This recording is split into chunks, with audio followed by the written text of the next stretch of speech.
Hi అండి, welcome to our channel మీ ఆంధ్ర ఆడపడుచు. ఈ రోజు మనం సాటర్డే ఎపిసోడ్ ని రివ్యూ చేయబోతున్నాము. సీజన్ 9 లో ఫస్ట్ ఒక ఎపిసోడ్ ని నేను రివ్యూ చేయబోతున్నాను. అయితే సీజన్ 9 అని ఎందుకన్నానంటే సీజన్ 8 ని కూడా చేశానన్నమాట ఒక 2 days. బట్ నా వల్ల కాక వదిలేశాను. చాలా కష్టాలు ఉంటాయి కదా బిగ్ బాస్ రివ్యూయర్స్ అంటే, చాలా కష్టాలు ఉంటాయి. ఏదో చూసి రివ్యూస్ ఇచ్చేస్తున్నారని సింపుల్ గా తీసేయడానికి లేదు. 24/7 ప్రతిదీ చూస్తూ ఉండాలి. ఎక్కడైనా చిన్న మిస్టేక్ చేసి తప్పు చెప్పారంటే ఇంకా అవతల నుంచి వచ్చేస్తా ఉంటాయి, కామెంట్స్ తో దాడులు చేస్తా ఉంటారనమాట. అవన్నీ చూసినప్పుడు మనకు అవసరమై తలనొప్పులు అని అనిపించాయి. బట్ ఈ 1.5 year నా యూట్యూబ్ జర్నీలో ఒక సెట్ ఆఫ్ పీపుల్ కి మనం నచ్చం. సో మనం ఏం చేసినా సరే, మనం కరెక్ట్ చేసినా సరే వాళ్ళకి నచ్చదు, తప్పు చేస్తే ఎలాగో రెడీగా ఉంటారనమాట. ఫస్ట్ అయితే సాటర్డే ఎపిసోడ్ లో నాగ్ సార్ హోస్టింగ్ అయితే నాకు నిజంగా డిసప్పాయింట్ చేశారనిపించింది. ఫస్ట్ అంటే ప్రోమోస్ లో అయితే వామ్మో ఏదో దెబ్బడే అయిపోయింది అందరికీ అని అనిపించింది అనమాట. బట్ ఎపిసోడ్ లోకి వస్తే ఇప్పుడే కాదులేండి, చాలా సార్లు చాలా సీజన్స్ లో ఇలానే ఉంటది. నాగ్ సార్ హోస్టింగ్ అంటే మీకు తెలిసిందే కదా మరి. అంటే అంత రఫ్ అండ్ టఫ్ గా అయితే ఉండదు. ఒక్కొక్కసారి మాత్రం మనం ఎక్స్పెక్ట్ చేయనప్పుడు మాత్రం రఫ్ ఆడిస్తారు. బట్ మనం ఎక్స్పెక్ట్ చేస్తాం.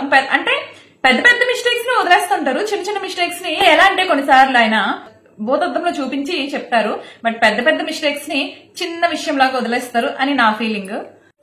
ఈ రోజు నాగ్ సార్ హోస్టింగ్ అనేది నాకైతే అంత సాటిస్ఫైడ్ గా అయితే అనిపించలేదు. మీకు ఎంతమందికి ఇలా అనిపించిందో కామెంట్ చేయండి. అండ్ నెక్స్ట్ అయితే ఫస్ట్ నాగ్ సార్ సాంగ్ తో ఎంటర్ అవుతారో తెలిసిందే కదా. ఆ తర్వాత అయితే ఆడియన్స్ తో మాట్లాడారనమాట.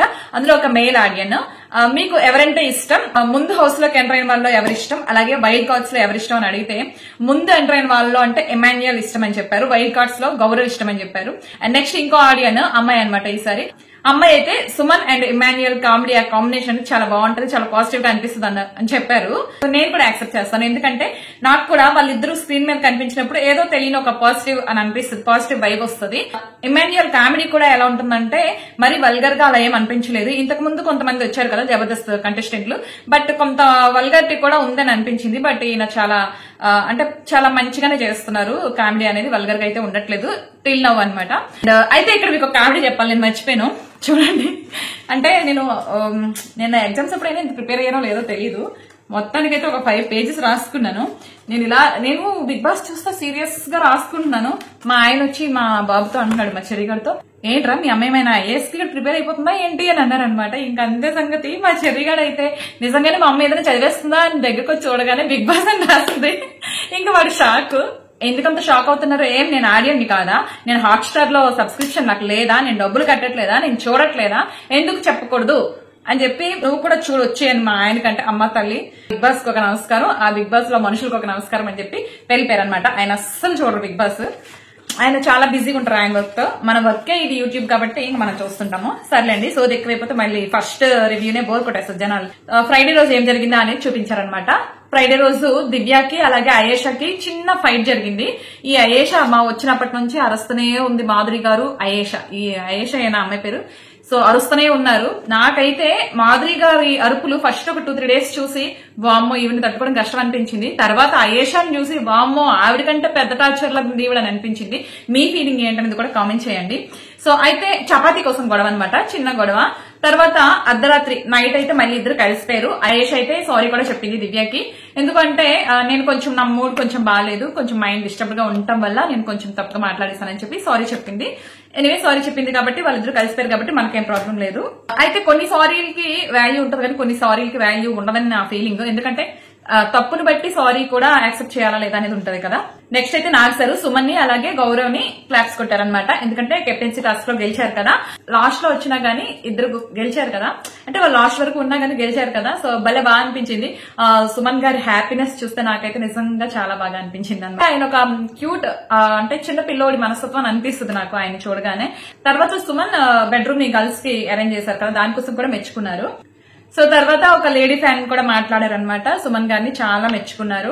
అండ్ నెక్స్ట్ మళ్ళీ కొంతమంది కంటెస్టెంట్స్ తో మాట్లాడారు నాగ్ సార్. అయేషా, నిఖిల్, రమ్య, మాధురి, సాయి వీళ్ళందరితో కూడా కొంచెం మాట్లాడారు. తర్వాత అయితే కిరీటాలు తెప్పించారనమాట, క్రౌన్స్. సో వీటిని ఏంటంటే వైల్డ్ కార్డ్స్ కోసం తెప్పించారు. వైల్డ్ కార్డ్స్ కి వచ్చేటప్పుడు కొన్ని పవర్స్ ఇచ్చారు కదా, సో ఆ పవర్ ని వాళ్ళ దగ్గర ఉంచాలా లేదా అనే దానికోసం, అలాగే ఈ క్రౌన్ కి వాళ్ళు డిజర్వ్డా కాదా అనేది చెప్పాలన్నమాట. అంటే ముందు బ్యాచ్ ఉంది కదా, ఇంటి సభ్యుల నుంచి ఇద్దరిద్దరు చెప్పాలన్నమాట వాళ్ళ మీద ఒపీనియన్ అనేది. ఫస్ట్ అయితే క్రౌన్ ని మాధురి గారికి ఇచ్చారనమాట. అయితే సంజన అలాగే దివ్య వీళ్ళిద్దరిని చెప్పమన్నారు ఆవిడ డిజర్వా కాదా అనే దాన్ని. అయితే ఫస్ట్ సంజన గారు చెప్పారు డిజర్వ్ అని చెప్పారనమాట. ఆవిడ పాయింట్ ఆఫ్ వ్యూలో ఆవిడ డిజర్వ్ అని చెప్పారు. ఆడియన్స్ ఏకీభవిస్తారా అని అడిగితే ఆడియన్స్ అయితే 40% పాజిటివ్ చెప్పారు. నెక్స్ట్ దివ్య ఏమో మాధురి గారు అర్హురాలా అంటే దివ్య ఏం చెప్పిందంటే మాధురి గారికి అర్హత లేదు అని చెప్పింది. సో తన పాయింట్స్ తను పెట్టింది. ఆడియన్స్ అయితే దివ్య గారిది 88% సపోర్ట్ చేశారనమాట. సో ఇంకా మాధురి గారి దగ్గర ఉన్న క్రౌన్ అలాగే ఆవిడ వచ్చినప్పుడు ఆవిడకి ఇచ్చిన పవర్ ఏదైతే ఉందో వాటిని తీసేసుకున్నారు. తర్వాత నాగ్ సార్ సుమన్ గారిని మాధురి అలాగే కళ్యాణ్ ఇష్యూ జరిగింది కదా మాధురి గారికి కళ్యాణ్ కి. సో వాళ్ళిద్దరు ఇష్యూ గురించి మాట్లాడారు అనమాట. అడిగారు ఎవరిది కరెక్ట్ అంటే సుమన్ గారు అయితే తడుకోకుండా కళ్యాణ్ కరెక్ట్, మాధురి గారే అక్కడ అనవసరంగా అరిచారన్నట్లు చెప్పారు. ఇంకా మాధురి గారి మొహం చూడాలి అప్పుడు. మాధురి గారిని ఇంకా నాగార్జున సార్ ఎందుకమ్మా మరి అంటే ఎక్కడ ఎలా మాట్లాడాలో తెలుసుకోవాలి కదా అన్నట్లు మాట్లాడితే లేదు సార్ అంటే ఆవిడ ఏదో చెప్పారు. బట్ వీడియో వేసినప్పుడు ఏంటంటే ఈవిడదే కొంచెం ఎక్కువైనట్లు కనిపిస్తుంది కదా. ఆవిడేమన్నారంటే చిన్నప్పటి నుంచి డిమాండ్ చేయటమే కానీ రిక్వెస్టింగ్ మోడ్ అనేది అలవాట్లేదు అన్నట్లుగా ఏదో చెప్పారు. సో నాగార్జున సార్ అయితే మరి నాతో ఎలా మాట్లాడుతున్నాం అనమంటే మీరు వేరు సార్ అంటే పర్సన్ ని బట్టి మారిపోకూడదు అన్నట్లుగా చెప్పారు. సరే సార్ మార్చుకుంటానని చెప్పారు మాధురి. నెక్స్ట్ ఇంకో పాయింట్ కూడా మాట్లాడారు నాగ్ సార్. లైట్స్ ఆపాక మాట్లాడుతున్నారని చెప్పావు కదా, నువ్వు చెప్పిన విషయం కరెక్టే బట్ చెప్పే విధానం రాంగ్ అని చెప్పారు. ఓకే సార్ మార్చుకుంటాను అన్నట్లే చెప్పారు మాధురి గారు. అయితే నెక్స్ట్ అయితే నిఖిల్ కి ఇచ్చారనమాట క్రౌన్. కళ్యాణ్ అలాగే ఇమాన్యుయల్ చెప్పాలి ఆ క్రౌన్ కి నిఖిల్ అర్హులా కారా అనేది. అలాగే ఆయనకి ఇచ్చిన పవర్ యాక్చువల్లీ ఆయనకి ఒక పవర్ ఇచ్చారు. నిఖిల్ హౌస్ లోకి ఎంటర్ అయ్యేటప్పుడు ఆయనకు ఒక పవర్ ఇచ్చారు. డైరెక్ట్ గా కెప్టెన్సీ కంటెండర్ టాస్క్ లో తను ఆ పవర్ ని యూజ్ చేసుకుని పాల్గొనొచ్చని. సో ఆయన ఆల్రెడీ వాడేశారు కాబట్టి కళ్యాణ్ ఏమన్నారంటే ఆయన ఎంటర్ అయ్యేటప్పుడు కూడా నా చేత కెప్టెన్సీ బ్యాడ్జ్ తీయించాలి కదా, అది మీరు ఇచ్చిన టాస్క్, దానిలో కూడా ఆయన ఫెయిల్ అయ్యారు. అండ్ రిమైనింగ్ గేమ్స్ లో కూడా ఆడి గెలిచి వస్తే కెప్టెన్సీ బాగుంటది బట్ ఇలా ఊరికే వస్తే అది కరెక్ట్ కాదు అని నా ఫీలింగ్, అందుకే డిజర్వ్ కాదని చెప్తున్నాను అన్నారు. అలాగే ఇమాన్యుయల్ కూడా అంటే డిజర్వ్ కాదని కాదు కానీ ఇలా కెప్టెన్సీ టాస్క్ కాబట్టి మరీ డైరెక్ట్ గా అలా వచ్చే కంటే గేమ్స్ ఆడి కెప్టెన్సీ కంటెండర్ గా గెలిస్తే అది బాగుంటది, ఇలా వస్తే అది కరెక్ట్ కాదని ఫీలింగ్ అన్నట్టు చెప్పారు. సో ఆడియన్స్ కూడా 88% ఇమాన్యుయల్ ని ఏకీభవించారు. వీళ్ళిద్దరి పర్సెంటేజ్లు తీసుకొని అంటే ఆయన డిజర్వ్ కాదు అనేది ఎక్కువ వచ్చింది కాబట్టి ఆయన క్రౌన్ ని అలాగే ఆయన పవర్ ని కూడా తీసేసుకున్నారనమాట. తీసేసుకున్నంత మాత్రం ఆయన ఏం గేమ్స్ లో బాగా ఆడలేదని కాదు, ఆయన చాలా బాగానే ఆడారు. బట్ ఇది కెప్టెన్సీ కంటెండర్ టాస్క్ కాబట్టి అలా ఈజీగా వచ్చేస్తాయి ఎలా అనేది వాళ్ళ పాయింట్ అనమాట. సో కరెక్టే కదా అని అనిపించింది నాకు కూడా. నెక్స్ట్ అయితే రమ్య మోక్ష అనమాట. రమ్య మోక్షకి క్రౌన్ ఇచ్చారు. సో అది మన సుమన్ గారు ఉన్నారు కదా మా ఫుడ్ దేవత అని చెప్పి ఇచ్చారనమాట. అలాగే రాముని అడిగితే రమ్య మోక్ష డిజర్వ్ అని చెప్పారు. ఎందుకంటే ఆమె హౌస్ లోకి ఎంటర్ అయిన తర్వాత సుమన్ గారికి ఫుడ్ షేర్ చేసే విషయంలో నాకు చాలా బాగా నచ్చారు, చాలా మంచి డెసిషన్ తీసుకున్నారు. సుమన్ గారు ఫుడ్ ఇష్టంగా తింటూ ఉంటే మా కడుపు నిండిపోయేది అన్నట్లు ఆయన చెప్పారు. నాకు కూడా ఈ పాయింట్ నచ్చింది. ఆ అమ్మాయి సుమన్ గారికి ఫుడ్ షేర్ చేసిన విధానం అనేది అంటే షేర్ చేసినప్పుడు ఆమె చెప్పిన పాయింట్స్ అంటే ఆయన హెల్త్ రీచ్ అని చెప్పింది కదా, సో ఆ పాయింట్స్ నాకు కూడా నచ్చాయి. అండ్ ఆడియన్స్ ని కూడా అడిగినప్పుడు వాళ్ళు మాక్సిమం పాజిటివ్ అప్పే ఇచ్చారు. ఆమె క్రౌన్ అయితే ఆమె దగ్గరే ఉంచారు. నాకు నీతో ప్రాబ్లం ఉందని చెప్పి కన్ఫ్యూషన్ రూమ్ లోకి పిలిచారనమాట. రమ్యతో పాటు కళ్యాణ్ ని పిలిచారు. అయితే ఈ వీక్ లో మొత్తం కూడా పెద్ద ట్రోల్ నడిచింది ఈ ఇష్యూ మీద. నాగార్జున సార్ మాత్రం ఇక్కడ నాకు అస్సలు నచ్చలేదు అనమాట. ఎందుకంటారా ఇది అంటే ఎందుకు నచ్చలేదు అంటే లాస్ట్ లో ఇంకో కొన్ని విషయాలు ఉన్నాయి, అవి చిన్న చిన్న విషయాలు. ఆ విషయాల్ని కొంచెం ఎక్కువగా పెద్దగా మాట్లాడారు. అంటే చిన్న తప్పుని పెద్దగా చూసారు, ఇది చాలా పెద్ద తప్పుని చిన్నగా చూసారని అనిపించింది. అయితే రూమ్ లోకి పిలిచిన వెంటనే క్రౌన్ పెట్టుకున్నంత మాత్రం అర్హులని కాదు అని చెప్పి స్టార్ట్ చేశారు. అండ్ వీడియోని ప్లే చేశారు. వీడియోని ప్లే చేసినప్పుడు అమ్మాయి నా ఫీలింగ్ అది నాకు అలానే అనిపించింది, వచ్చినప్పుడు నువ్వు ఆమె చేతులు వేస్తుంటే ఆమె డిస్కంఫర్ట్ ఫీల్ అవుతా అవన్నీ నేను చూశాను, బయట నుంచి చూశాను, లోపలికి వచ్చాక చూశాను, నాకు అనిపించింది నేను చెప్పాను అని ఆమె ధైర్యంగానే చెప్పింది. భయం ఏం పడలా, ఎందుకంటే ఆమె ఏదైతే చెప్పిందో అది తన ఒపీనియన్. ఎందుకంటే ఆ అమ్మాయికే కాదు చూసే వాళ్ళకి కూడా, బయట నుంచి చూసే వాళ్ళకి కూడా కళ్యాణ్ కొంచెం చేతులు పైన వేస్తున్నాడు, ఇది కొంచెం కరెక్ట్ గా లేదు అని అనిపించింది నాతో పాటు.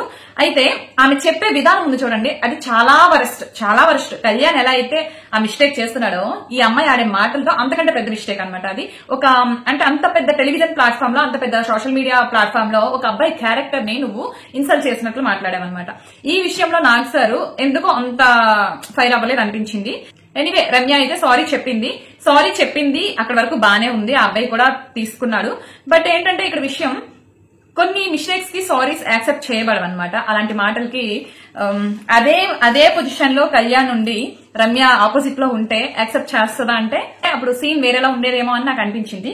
ఎనీవే అమ్మాయి సారీ అయితే చెప్పింది, నేను నా ఇంటెన్షన్ కరెక్ట్ అయినా చెప్పే వర్డ్స్ అనేవి కరెక్ట్ కాదని సారీ చెప్పింది కాబట్టి ఓకే. ఈ పర్టికులర్ విషయంలో నాగ్ సార్ ఫెయిల్ అయ్యారు అనేది నా ఒపీనియన్. మీ ఒపీనియన్ ఏంటో కూడా కామెంట్ చేయండి. ఇక్కడ ఆడియన్స్ ని కూడా అడిగారు అనమాట, కళ్యాణ్ ది ఆ విషయంలో మిస్టేక్ ఉందా లేదా అనేది అడిగితే ఆడియన్స్ ఆల్మోస్ట్ 53% థంబ్ అప్ చూపించారు.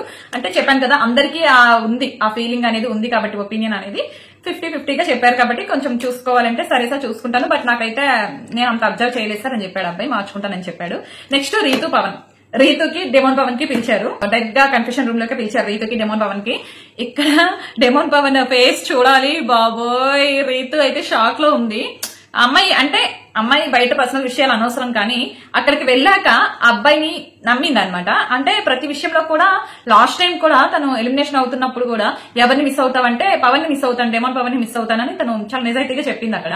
కాకపోతే వైల్డ్ కార్డ్స్ ఎంటర్ అయ్యారు మొదలు ఈ రమ్య ఆ పవన్ చెవిలో జోరీగలాగా మోగుతూనే ఉందన్నమాట వాళ్ళిద్దరు రిలేషన్ కోసం. అయితే ఒకటి అమ్మాయి చెప్పిన పాయింట్స్ అంటే బయట ఈ అమ్మాయి పర్సనల్ ఇష్యూస్ కొన్ని జరిగాయి కాబట్టి దాన్ని మైండ్ లో పెట్టుకుని వద్దు కట్ చేసుకో అన్నట్లు తను చెప్పింది. కానీ ఆ అబ్బాయికి ఎలా అర్థమైందంటే బయట ఇష్యూస్ అని కాదు కానీ వీళ్ళ రిలేషన్ బయటకు తప్పుగా వెళ్తుంది అన్నట్లుగా అర్థమైంది. ఎనీవే అది కూడా ఒక పాయింటేలేండి, ఎవరికి నచ్చట్లేదు కూడా. అంటే కొన్ని రిలేషన్స్ చూస్తే ఫేక్ అనిపిస్తాయి, కొన్ని చూస్తే నిజాయితీగా అనిపిస్తాయి. ఆ ఫేక్ అంటే వీళ్ళిద్దరం చూసినప్పుడు ఒక్కోసారి ఫేక్ అని అనిపిస్తుంది అనమాట. ఈ రీతు ఏడుపులు చూస్తే కూడా నాకైతే నిజంగా చాలా చిరాకు వచ్చేది. అంటే హౌస్ లో మాధురి గారి నోరు, అలాగే రీతు ఏడుపు, అండ్ నెక్స్ట్ అయేషా ఏడుపులు అంటే ఇంకా అది నెక్స్ట్ లెవెల్ అనమాట. ఇవైతే అసలు భరించలేకపోతున్నాము. నాగార్జున గారు అయితే డెమన్ పవన్ ని క్లారిటీ, అసలు నీకు క్లారిటీ ఉందా ఏంటి, నీ మైండ్ లో ఏముంది, నీ మనసులో ఏముంది చెప్పు అని గట్టిగానే అడిగారనమాట. ఎన్నిసార్లు అడిగినా సరే అబ్బాయి చెప్తున్నాడు కానీ ఆ చెప్పే దాంట్లో కూడా అయ్యో నేను దొరికిపోయినా ఇప్పుడు అనేది మైండ్ లో ఉంచుకొని బయటకి ఏదో మాట చెప్తున్నాడు అనిపించింది. రీతు మాత్రం ఆ విషయంలో క్లారిటీగానే ఉంది. అంటే రీతు కొంచెం దూరం అవుతుందేమో ఈ పాయింట్ తో అనిపిస్తుంది, బట్ పవన్ వదిలేలాగా లేడు అని కూడా నాకు అనిపించింది. మీకు ఎంతమందికి అలా అనిపించింది అనేది ఒకసారి ఆలోచించండి. బట్ వీళ్ళిద్దరు విడిపోతే అంటే వీళ్ళిద్దరు కొంచెం గేమ్ మీద దృష్టి పెడితే బాగుంటది, వీళ్ళిద్దరు గేమ్ కూడా మారుతుంది నా ఫీలింగ్. డెమోన్ పవన్ రీతుకి దూరమైన వేరే వాళ్ళకి దగ్గర అవ్వకుండా ఉంటే ఇంకా బాగుంటది అబ్బాయి గేమ్. పవన్ క్లారిటీ కోసం కూడా ఆడియన్స్ పోవాలన్నమాట. ఇక్కడ ఆడియన్స్ అడిగారు, ఆడియన్స్ తమ 100% డౌన్ ఇచ్చారనమాట. అంటే ఆ అబ్బాయి చెప్పేదాని మీద అంత క్లారిటీ లేదని నాకు చెప్పాను కదా, నాకు కూడా ఏదో తేడా కొట్టింది. రీతు గురించి కూడా ఆడియన్స్ అడిగినప్పుడు 53% గ్రీన్ ఇచ్చారు. సో అంటే 50-50 కదా ఆల్మోస్ట్, అదే చెప్పాను నాకు సార్ కూడా. నువ్వు కూడా ఏదో చెక్ చేసుకోవాలన్నట్లుగా, ఏదో మార్చుకోవాలన్నట్లుగా. నెక్స్ట్ సాయి అన్నమాట. బర్నీ గారు సాయికి ఆ పవర్ స్టోన్ అలాగే క్రౌన్ డిజర్వా కాదా అని బర్నీ గారిని అడిగినప్పుడు ఆయన ఏమని చెప్పారంటే డిజర్వ్ కాదు అంటే ఏవో పాయింట్స్ చెప్పారు, అన్ని విన్నాక ఫైనల్ గా అయితే డిజర్వ్ కాదు, ఇలా ఈజీగా వచ్చేయకూడదు ఒక పవర్ అనేది అన్నట్లు ఆయన చెప్పారు. దివ్యని అడిగితే దివ్య కూడా బర్నీ గారిని సపోర్ట్ చేస్తున్నట్లుగానే తన ఒపీనియన్ తను చెప్పింది. అయితే ఆడియన్స్ అడిగితే వాళ్ళు 87 ఆడియన్స్ 87% డౌన్ చూపించారు, అంటే వాళ్ళని అపోజ్ చేశారనమాట. సో ఆయనకి క్రౌన్ అలాగే పవర్ స్టోన్ కూడా ఆయనతోనే ఉంటాయి. నెక్స్ట్ అయేషాకి అయితే తనుజాని రీతుని అడిగారనమాట. ఆమె దగ్గర ఉన్న పవర్, డైరెక్ట్ నామినేషన్ కి పవర్ ఇచ్చారు కదా హౌస్ లోకి వచ్చేటప్పుడు, ఆ పవర్ అలాగే క్రౌన్ డిజర్వా అని అడిగితే వీళ్ళిద్దరూ కూడా డిజర్వ్ అనే చెప్పారు ఆల్మోస్ట్. అంటే చిన్న రీతు చెప్పింది కొంచెం ఏదో చెప్పింది, బట్ డిజర్వే, దానివల్ల నాకేమీ నష్టం లేదు కాబట్టి డిజర్వే అనే చెప్పింది. ఆడియన్స్ కూడా ఏకీభవించారు కాబట్టి సో ఆ క్రౌన్ అలాగే ఆ పవర్ స్టోన్స్ కూడా వాళ్ళతోనే అంటే ఆమెతో ఉంటున్నాయి అనమాట, తీసుకోవట్లేదు. నెక్స్ట్ ఇది నాకు సార్ అయేషాని టాస్క్ రిలేటెడ్ అంటే తను ఏడ్చింది కదా బాగా, సో దానికోసం కొంచెం సేపు డిస్కషన్ అయింది. తర్వాత అయేషా రీతు ఫైట్ కోసం కూడా డిస్కషన్ అయింది. నెక్స్ట్ అయితే తనూజని పిలిచారనమాట, కన్ఫెషన్ రూమ్ లోకి పిలిచి వీడియో ప్లే చేశారనమాట. ఇక్కడ మాధురి గారు, రమ్య అలాగే నిఖిల్, గౌరవ్ వీళ్ళందరూ కూడా ఒక డిస్కషన్ పెట్టుకుంటారనమాట, ఎవరు నామినేషన్ చేయాలి ఏంటి అనేది. అక్కడ కళ్యాణ్ గురించి ఇంకా చెప్పాం. అసలు హౌస్ లోకి ఎంటర్ అవ్వగానే మాధురి గారు అలాగే ఈ రమ్య మోక్ష పెట్టుకున్న పరమ చండాలమైన వరెస్ట్ డిస్కషన్ ఏదైనా ఉందంటే అది ఇదే. సో ఆ డిస్కషన్ అయితే ప్లే చేశారు. అదే కాదు ఇంకో వీడియో కూడా ప్లే చేశారు. అంటే తనూజ లీనియన్స్ ఇచ్చింది, ఆ అమ్మాయి ఏదో ఇవ్వకపోతే ఆయన ఎందుకు చేతులేస్తాడు, నేనైతే గోపు మీద కొట్టేస్తాను, కింద తొక్కేస్తాను అని మాట్లాడుకున్నారు కదా, అది ప్లే చేశారు. ఇంకా తనూజ చూసి తను కూడా కొంచెం ఇప్పుడు తను హర్ట్ అయింది. అక్కడ కళ్యాణ్ హర్ట్ అయ్యాడు, బట్ బయటకు చూపించలేరు అబ్బాయిలు. ఈమెయితే షాక్ లోనే ఉంది తనూజ, అంటే ఇలా తీసుకుంటున్నారా అని చెప్పి. అయితే ఆడియన్స్ అడిగారు అనమాట. తనూజ ఏం చెప్పిందంటే నేను ఫస్ట్ నుంచి క్లారిటీగానే ఉన్నాను, నేను డిస్కంఫర్ట్ ఫీల్ అయితే డిస్కంఫర్ట్ ఫీల్ అయ్యాను అన్నట్లుగానే తను చెప్పింది. తను ఎప్పుడు కూడా దానికి లీనియన్స్ ఏం నేను ఇవ్వలేదు అన్నట్లుగా తను చెప్తే ఆడియన్స్ అడిగారు. ఆడియన్స్ కూడా మాక్సిమం ఒప్పుకున్నారనమాట. సో అప్పుడు కొంచెం తేలిక పడింది, ఫేస్ లో కొంచెం నవ్వు కనిపించింది తనుజ మొహంలో. నిజంగా కదండి, ఒక అమ్మాయికైనా సరే అబ్బాయికైనా సరే అంత పెద్ద సోషల్ మీడియా ప్లాట్ఫామ్ లో క్యారెక్టర్ గురించి అలా ఇన్సల్టింగ్ చేసి మాట్లాడితే చాలా బాధ అనిపిస్తుంది, ముఖ్యంగా అమ్మాయిలకి. సో ఇలాంటి విషయాల్లో చాలా మంది నోరు జరగకుండా ఉంటే బెటర్ ఎవరైనా సరే. నెక్స్ట్ నాకు సరే ఇమాన్యుయల్ కి పగిలిపోద్ది అన్నట్లు మాట్లాడారు. ఇక్కడ అంతా కూడా కామెడీ అయింది అనమాట. అంటే నువ్వేదంటే అది ఇచ్చేయాలా బిగ్ బాస్ అన్నట్లుగా ఫన్ చేశారనమాట. ఫన్ చేసినప్పుడు సార్ నేనేం చేశాను సార్, నేనేం అడిగాను సార్ అంటే, మరి హౌస్ లోకి ఎవరినైనా దేవతను పంపించమన్నావు కదా అంటే అప్పుడు అందరూ నవ్వుకున్నారు. అయేషా అలాగే రమ్య మోక్ష ఇద్దరులో మేకప్ ఉంటే ఎవరు బాగుంటారు, మేకప్ లేకపోతే ఎవరు బాగుంటారు అన్నప్పుడు అయేషా మేకప్ వేస్తే ఇంకా బాగుంటది, లేకపోయినా కూడా బాగుంటది సార్ అన్నట్లు మాట్లాడారు. ఇక్కడంతా కూడా ఫన్నీగా నడిచింది. తర్వాత అయితే ఆడియన్స్ నీ ప్రెజెన్స్ ని అంటే నీ కామెడీ ఒక పాజిటివ్ వైబ్ సెట్ అవుతుంది అని ఒప్పుకుంటే మాక్సిమం ఓట్స్ వస్తాయి. నీకు ఫుడ్ పొట్ట పగిలేలా పంపిస్తాము, అయితే అది నువ్వు ఎవరితో షేర్ చేసుకోకూడదు, ఏ పూట ఆ పూట తినేసేయాలి. ఇప్పుడు ఫర్ ఎగ్జాంపుల్ ఆఫ్టర్నూన్ లంచ్ అనుకోండి, మార్నింగ్ బ్రేక్ఫాస్ట్ కదా, సో ఆఫ్టర్నూన్ లంచ్ వచ్చే లోపల బ్రేక్ఫాస్ట్ అనేది కంప్లీట్ అయిపోవాలి, ఉంచకూడదు. నీకు అంతగా ఇదైతే కొంచెం బలవంతంగా తనుజకి షేర్ చేయొచ్చు అని చెప్పారనమాట. తనుజ అయితే అమ్మో ఏమి ఇస్తారో ఏంటంటే ఏం లేదు ఇద్దరం దూకేద్దాం అన్నట్లుగా ఇమాన్యుయల్ అక్కడ కూడా ఫన్ చేశారు. ఇమాన్యుయల్ ఎక్కడున్నా సరే ఒక పాజిటివ్ ఎనర్జీ, పాజిటివ్ ఫన్ అనేది జనరేట్ అవుతుంది, అది నాకు చాలా బాగా నచ్చుతుంది అన్నమాట. నెక్స్ట్ ఇమాన్యుయల్ అడిగారు, నిద్రపోతున్నప్పుడు తనుజ అరిచింది కదా, సో దానికి నువ్వు కోపంగా ఉన్నావా, నీ కోపం వచ్చిందా ఏంటి అన్నట్లు అడిగారు. అది కాదు సార్, అమ్మాయి అంటే అరిచినందుకని కాదు కానీ అక్కడ నేను మాట్లాడకపోయినా వేరే వాళ్ళు మాట్లాడినా నేను ఇంకా వెళ్ళిపోండి అరుస్తారు బిగ్ బాస్ అని చెప్తున్నాను నేను, అయినా సరే అక్కడ నన్ను అబద్ధం చేసుకుందని కొంచెం కోపం వచ్చింది అన్నట్లు ఆయన అబద్ధం చేసుకుందే అన్నట్లు అనిపించింది అని చెప్పారు. నెక్స్ట్ తనుజ గురించి నువ్వు అన్న మాటలు వీడియో ప్లే చేస్తామనంటే తనుజ అయితే ప్లే చేయండి సార్ అన్నారు. కాకపోతే ఊరికి ఫన్ చేశారనమాట, నాకు సార్ ప్లే చేయలేదు. And next Divya Madhuri ration manager గురించి అనమాట. ఇక్కడ దివ్యకి మాధురి గారికి రేషన్ మేనేజర్ కోసం అంటే ఎవరు ఉండాలి అని డిసైడ్ చేయడం కోసం కొన్ని క్వశ్చన్ అండ్ ఆన్సర్స్ అడిగారనమాట. రోజుకి ఎన్ని కప్పులు రైస్, అలాగే రోజుకి ఎన్ని చపాతీలు చేయాలి, అండ్ టీ ఎన్నిసార్లు పెడతారు, నెక్స్ట్ అయితే 1 వీక్ లో ఎన్ని కేజీల షుగర్ వాడతారు. సో ఇలాంటివి అడిగినప్పుడు ఆల్మోస్ట్ ఇద్దరు కరెక్ట్ చెప్పారు.